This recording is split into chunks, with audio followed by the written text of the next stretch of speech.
Assalamualaikum warahmatullahi wabarakatuh. Waalaikumsalam Waalaikumsalam warahmatullahi wabarakatuh. Waalaikumsalam warahmatullahi wabarakatuh. Ya, selamat datang di podcast Ruang Ilmu Pelajaran dari Al-Quran. Di sini ada 4 narasumber. Boleh silakan memperkenalkan diri dari Mbak Afifah. Perkenalkan, nama saya Afifah Raituljannah dengan NIM 230731605715.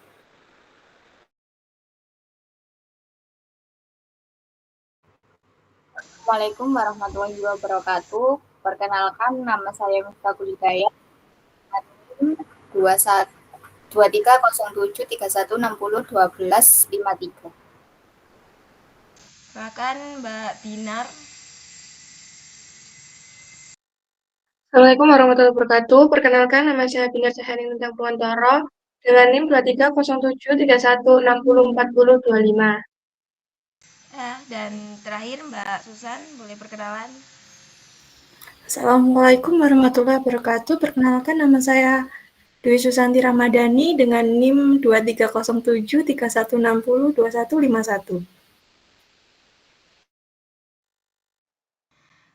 Baik, di podcast kali ini kita akan membahas tentang feminisme dan disorientasi seksual dalam perspektif Islam. Ada beberapa pertanyaan yang ingin saya tanyakan kepada narasumber. Untuk yang pertama, pertanyaan pertama, bagaimana pandangan Islam terhadap feminisme dan apa saja perspektif yang berbeda antara nilai-nilai feminisme dan nilai-nilai Islam? Boleh dijawab Mbak Binar atau Mbak Afifah atau yang lain? Silakan. Oke, untuk pertanyaan pertama saya izin menjawab ya. Pandangan Islam terhadap feminisme sendiri itu tergantung dari sudut pandang seseorang dan dari sudut pandang orang yang melihat seorang individual itu sendiri. Jadi tergantung dari kelompok atau aliran Islam itu juga sendiri. Terus ada beberapa argumen juga mendukung pandangan positif terhadap feminisme dalam konteks Islam ya. Itu juga ada beberapanya itu ada kesetaraan gender, penolakan terhadap penindasan, partisipasi aktif wanita. Karena di Islam sendiri menjunjung feminisme agar di dalam Islam sendiri wanita ditinggikan. Jadi tidak seperti pikiran orang pada umumnya bahwa laki-laki lebih tinggi dalam derajat apapun itu, tetapi wanita juga mempunyai keistimewaan dalam konteks Islam. Untuk kesetaraan gender sendiri, pada dasarnya memperjuangkan kesetaraan hak dan kesempatan antara pria dan wanita.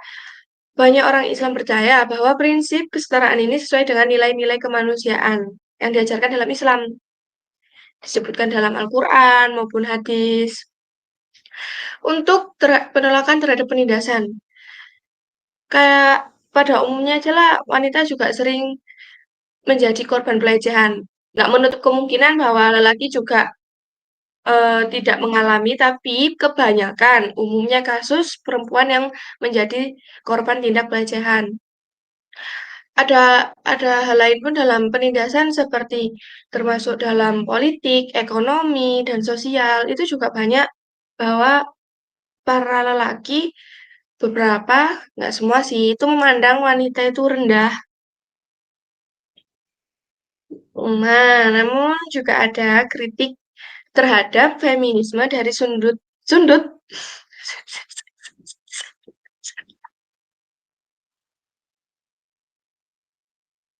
oke. Namun juga ada juga kritik dari feminisme dari sudut pandang Islam. Adanya peran gender dalam Islam. Beberapa orang Islam itu berpendapat bahwa feminisme bisa bertentangan dengan peran gender yang ditetapkan dalam ajaran agama Islam. Kayak peran dalam masyarakatnya itu mengancam struktur tradisional yang sudah menjadi turun-temurun. Nah, juga ada konsep keluarga dan keadilan sebagai kritik terhadap feminisme dalam konteks Islam, kayak mengganggu stabilitas keluarga dan kesejahteraan anak. Kayak seperti yang sedang diperdebatkan pada akhir-akhir ini bahwa peran perempuan dan laki dalam urusan rumah tangga ataupun keluarga. Juga pandangan terhadap seksualitas dan kepemimpinan. Beberapa argumen tuh bilang kalau feminisme itu nggak sebebas itu dalam konteks seksual ataupun kepemimpinan, nggak seperti gender laki-laki ataupun cowok yang jelas mempunyai peran kepemimpinan di luar tradisi maupun di dalam tradisi. Kayak udah ada hukum tetapnya gitu loh, kalau laki-laki itu udah pasti jadi pemimpin. Seperti itu. Untuk pertanyaannya yang selanjutnya bisa diulangi, Mbak Intan.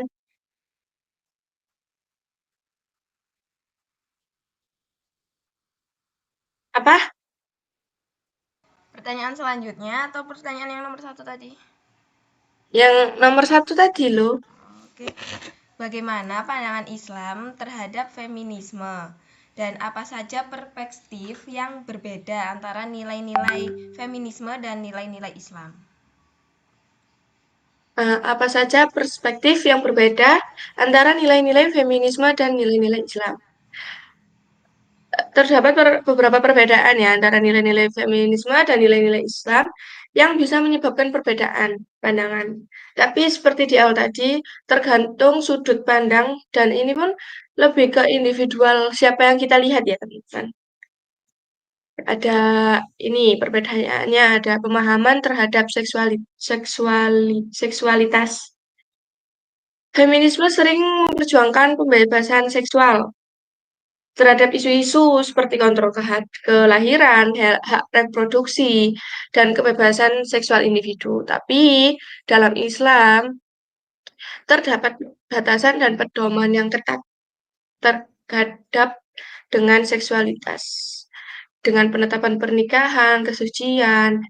Nah, contoh saja, ambil saja seperti kalau misal kita sudah berumah tangga ya, kalau kita berumah tangga tuh kita tuh nggak boleh gitu loh, dalam Islam kita tuh nggak boleh menolak ajakan sang suami untuk bersetubuh. Nah, terus caranya gimana kalau misal kita nggak mau, capek atau gimana? Itu pun juga harus taat dan patuh terhadap suami kita dan nah maka dari itu suami itu juga harus dibekali nilai-nilai agar paham sebagaimana mestinya harus mengajak istrinya dengan nafkah batin tersebut. Nah, seperti itu. Tapi kalau terhadap perempuan sendiri pun kita nggak pada dasarnya kita nggak boleh menolak ajakan suami untuk berhubungan badan. Terus ada perbedaan juga dari konsep kesetaraan absolut. Feminisme itu sering mengejar kesetaraan absolut antara pria dan wanita dalam segala praktek kehidupan, entah sosial, ekonomi, pekerjaan, politik. Nah, tapi sementara dalam Islam ada beberapa penekanan terhadap kesetaraan di antara dua gender ini, adanya ketaatan dan kewajiban yang harus dilakukan. Namun dari segi pengakuan bahwa laki-laki dan perempuan memiliki peran yang berbeda dalam masyarakat dan keluarga. Contoh aja seperti yang turun-temurunnya dalam suatu keluarga. Pasti wanita tuh dianjurkan hanya bekerja di rumah, mengurus anak, sedangkan lelaki hanya memimpin rumah tangga, bekerja, dan menafkahi. Padahal ada juga disebutkan dalam agama Islam bahwasanya peran laki-laki itu bukan hanya bekerja loh, bukan hanya menafkahi loh, tapi juga dia juga harus ikut berpartisipasi dalam entah itu menjaga anak, merawat anak, ikut memperhatikan tumbuh kembang sang anak, juga menjaga kebersihan rumah tangga di rumahnya atau ikut bersih-bersih di lingkungan rumahnya. Dalam hal gotong royong membantu pekerjaan rumah tangga itu laki-laki juga harus ikut berpartisipasi. Sedangkan pekerjaan istri dalam dasarnya itu hanya mengurus dan mendidik anak. Nah, seperti itu. Kesetaraan ekonomi, sosial, dan lain sebagainya pun juga ada beberapa yang membedakan. Terus ada di kedudukan agama. Feminisme dalam beberapa kasus tidak mempertimbangkan nilai-nilai agama dalam analisisnya. Sementara itu, Islam memiliki kedudukan agama yang kuat dalam kehidupan individu, sosial, maupun masyarakat, di dalam kehidupan ekonomi juga. Sehingga pandangan feminisme yang mengabaikan itu menentang nilai-nilai agama dan menjadi sumber-sumber konflik. Jadi perbedaan antara feminisme dan nilai-nilai Islam itu menjadikan perbedaan yang membuat isu-isu ataupun sumber konflik yang terjadi di lingkup sosial maupun lingkup masyarakat. Nah, adapun seperti yang saya jelaskan tadi tentang pemahaman tentang kepemimpinan, feminisme terutama perempuan itu selalu menuntut peran pemimpinan yang terjadi antara pria maupun wanita dalam semua aspek kehidupan. Namun dalam Islam terdapat pandangan bahwa kepemimpinan dalam keluarga dan masyarakat itu lebih baik dan sebagian besar dan ada baiknya jika tanggung jawab itu lebih diserahkan kepada laki-laki. Meskipun ada ruang dan peluang untuk perempuan itu ikut menjadi pemimpin dan ikut aktif dalam bidang-bidang tertentu, tetapi lebih baiknya bahwa laki-laki yang menjadi pemimpin, entah itu dari kehidupan sosial, ekonomi, organisasi. Tapi kalau kita membahas tentang open-minded dalam tahun ini, dalam gen sekarang, itu nggak menutup kemungkinan bahwasanya perempuan itu juga ingin loh disetarakan dalam hal kepemimpinan, bahwa perempuan itu juga bisa loh. Tapi ada beberapa hal yang menentang dari nilai-nilai agama Islam seperti bahwasanya kalau perempuan menjadi pemimpin itu nggak sesuai kodratnya gitu loh. Untuk pertanyaan yang pertama cukup dari saya. Jadi di Islam ini perempuan sangat dimuliakan ya. Beda sama sebelum-sebelumnya itu kan sangat direndahkan sekali. Jadi kayak dari kita sendiri itu misal nanti kalau memilih suami nih ya, itu harus benar-benar memilih suami dengan yang agamanya itu bagus gitu. Betul. Oke, terima kasih Mbak Binar untuk jawabannya. Sama. Setiap sudut kan banyak nih ya sudut kan banyak nih ya sudut pandang dan pasti ada juga problematikanya. Nah, apa yang menjadi problematika utama dalam memahami feminisme dari sudut pandang Islam? Mungkin bisa dijawab Mbak Afifah atau siapa? Baik, saya akan menjawab dari pertanyaan Mbak Intan. Apa sih problematika feminisme dalam Islam? Sebenarnya feminisme dalam Islam itu tidak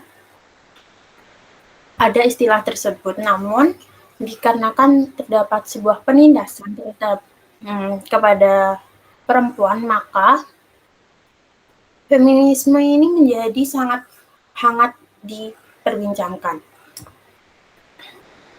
Islam sendiri tidak mengenal istilah feminisme atau gender dengan berbagai bentuk, konsep, dan implementasinya dalam melakukan gugatan atau nilai-nilai subordinasi kaum perempuan. Karena Islam sendiri ini tidak membedakan kedudukan seorang berdasarkan jenis kelamin dan tidak ada bias gender dalam Islam.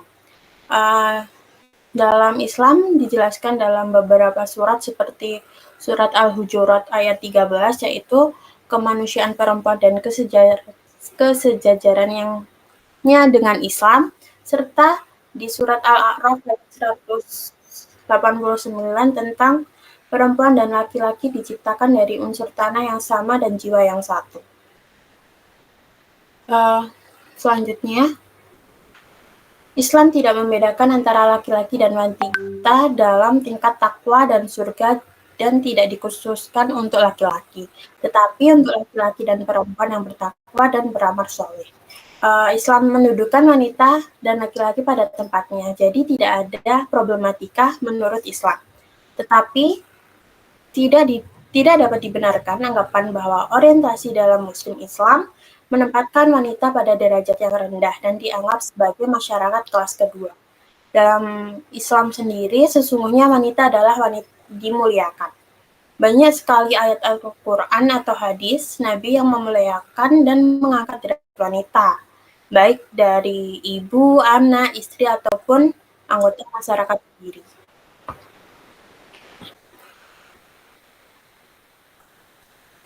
Dalam perspektif Islam, feminisme dapat dipandang sebagai sebuah penyetaraan supaya tercipta perlakuan adil terhadap kaum perempuan sebagai makhluk Allah Subhanahu wa Ta'ala.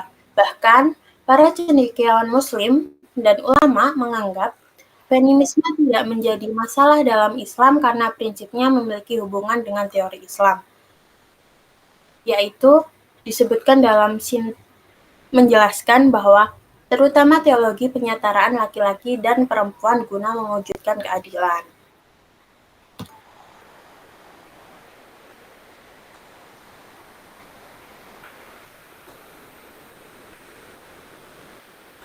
Jadi, dari jawaban saya tersebut dapat disimpulkan bahwa Islam tidak memandang atau tidak mempermasalahkan tentang problematika feminisme. Jadi, Islam menganggap antara wanita dan laki-laki adalah setara, namun wanita sesungguhnya adalah wanita yang dapat dimuliakan.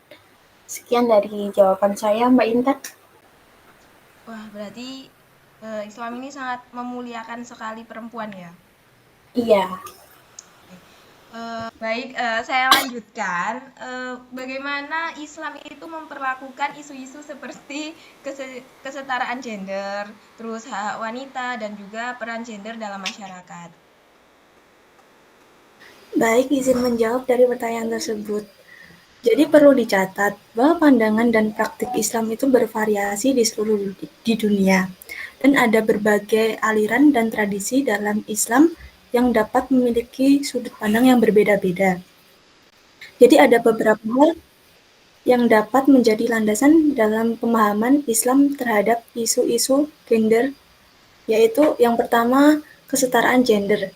Dalam ajaran Islam, semua manusia, baik laki-laki maupun perempuan, dianggap setara di hadapan Allah.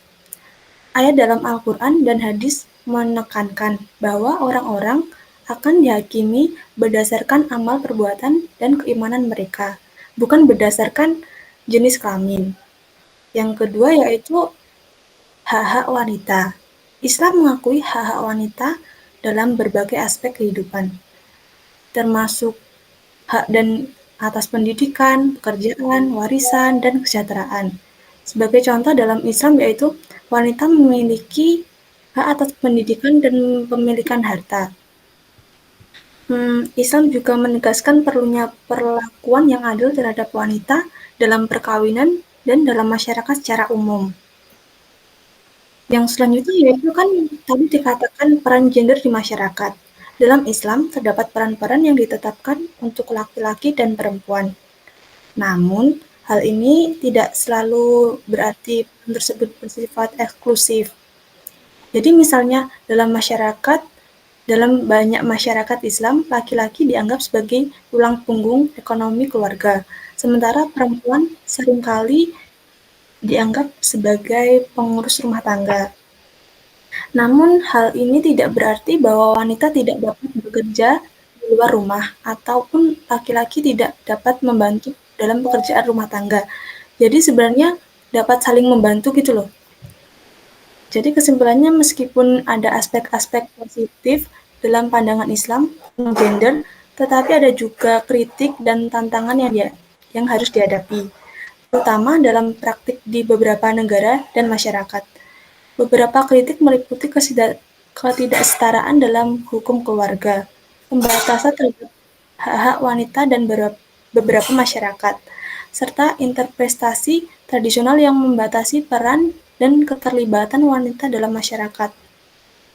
Jadi penting untuk diingat bahwa pandangan Islam tentang isu-isu gender itu terus berkembang, dan ada beberapa pendekatan dan interpretasi yang berbeda tergantung pada konteks budaya, sejarah, dan interpretasi teks-teks suci yang dipelajarinya.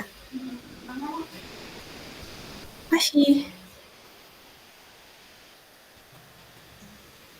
Baik, terima kasih Mbak Susan atas penjelasannya, cukup jelas sekali ya. Untuk selanjutnya itu bagaimana pemahaman Islam memengaruhi pandangan tentang disorientasi seksual.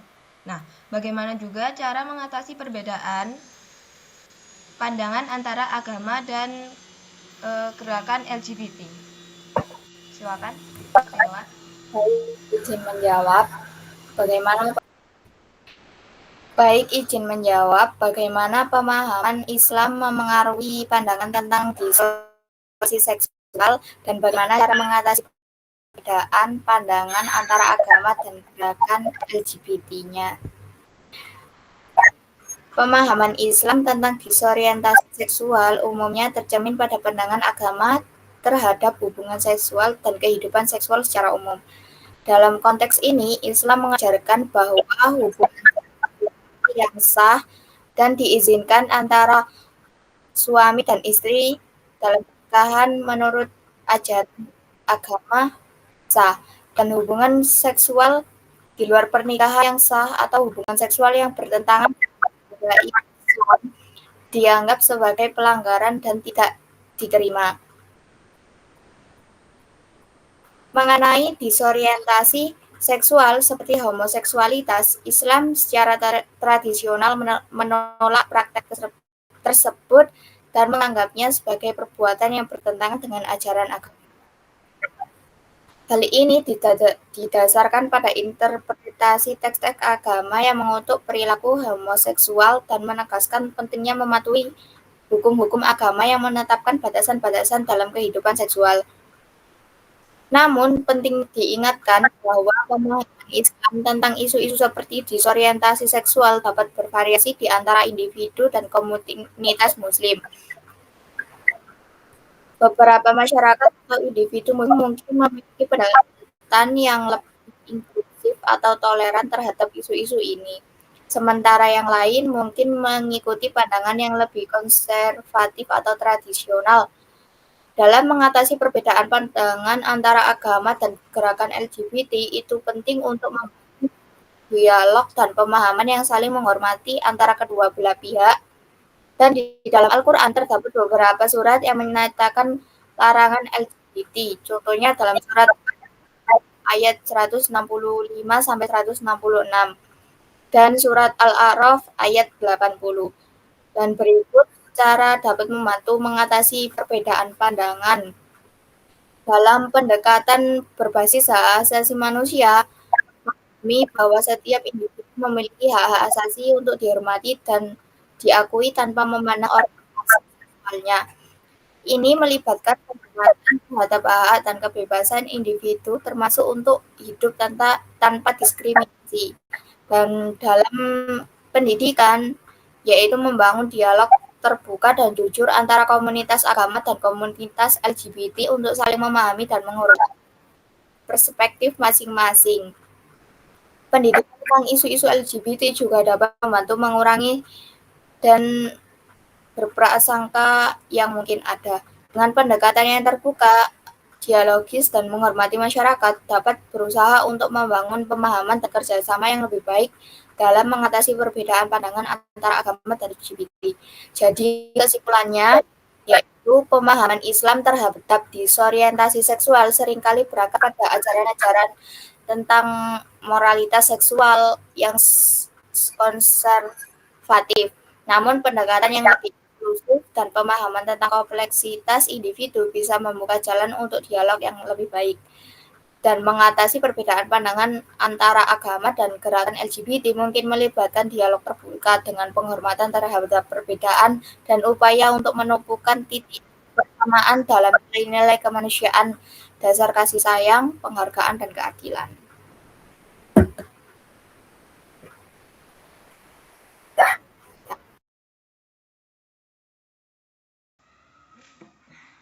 Baik, Mbak Tata, terima kasih. Nah, di Indonesia ini kan sudah pasti ada lah ya yang LGBT gitu. Nah, bagaimana sih cara menangani isu tentang LGBT itu dalam konteks nilai-nilai Islam? Nah, pertama-tama kita tuh harus tahu bahwa dalam pandangan Islam, LGBT atau biasa yang kita ketahui lesbian, gay, biseksual, dan transgender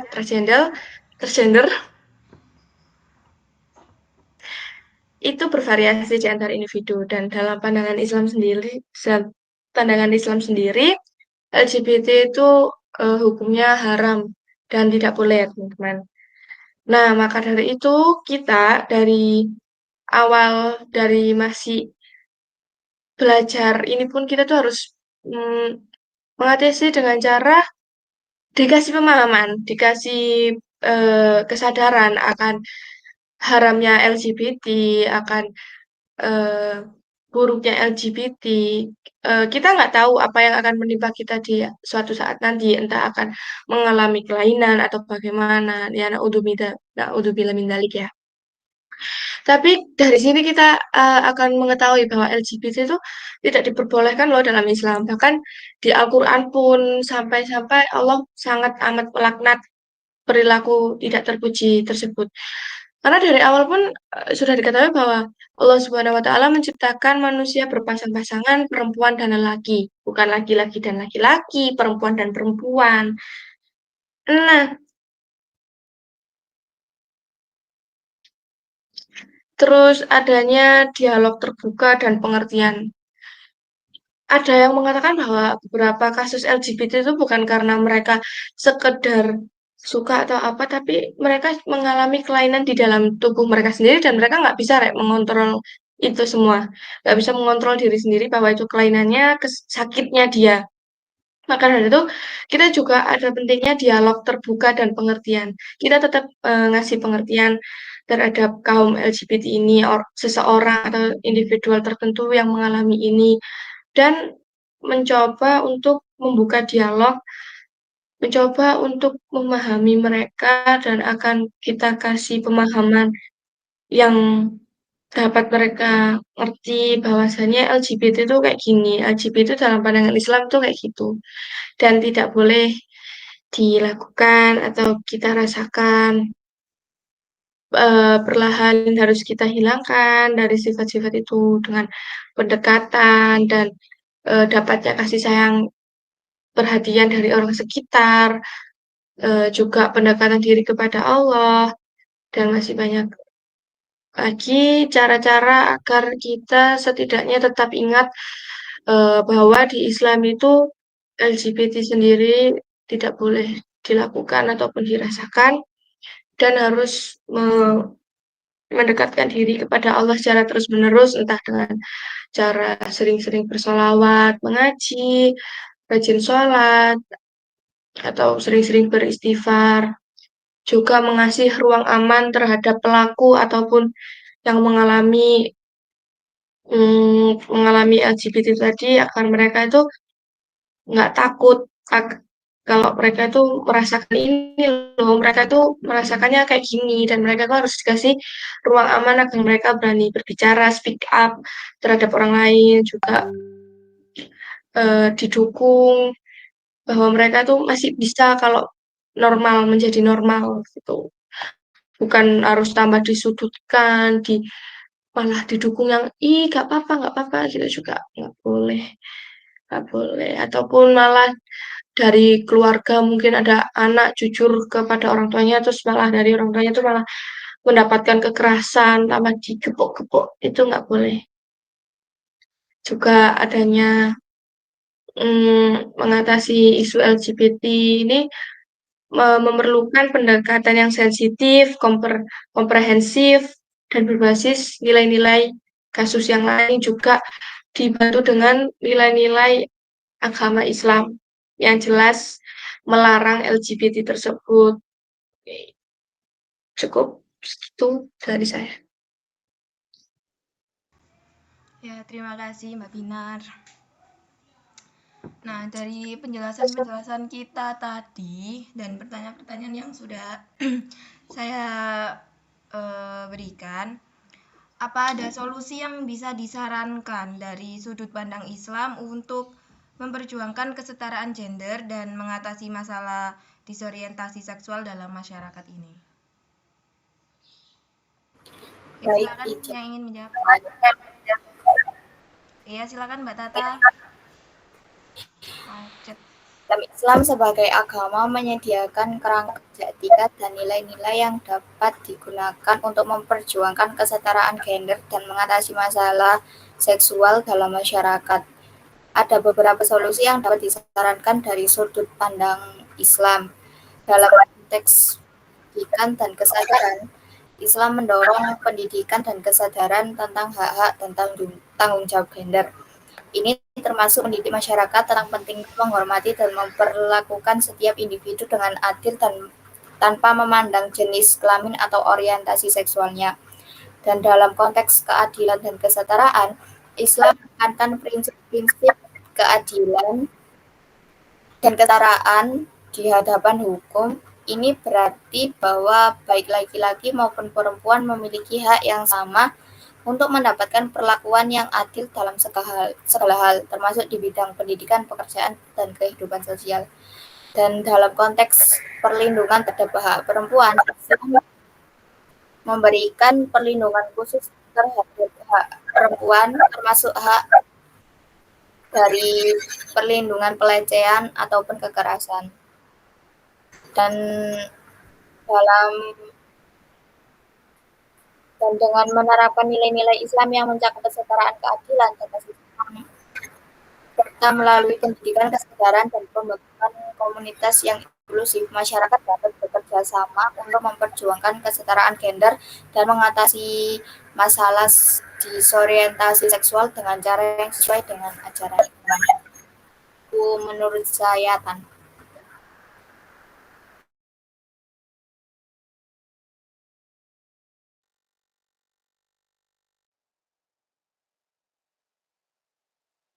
Baik, terima kasih atas penjelasannya. Mungkin ada tambahan dari Mbak Binar, Mbak Afifa, atau Mbak Susan? Dari Dari saya pribadi tidak ada. Cukup. Baik, terima kasih. Jadi kesimpulannya itu pentingnya kita memahami ya bahwa pandangan Islam terhadap disorientasi seksual itu didasarkan pada prinsip-prinsip agama yang menekankan penghargaan terhadap norma moral dan ajaran agama ya. Terima kasih untuk narasumber. Mungkin ada closing statement yang bisa diberikan, Mbak Binar, silakan. Mungkin ada.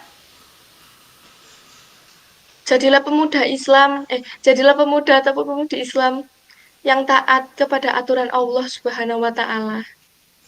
Wah, bagus sekali.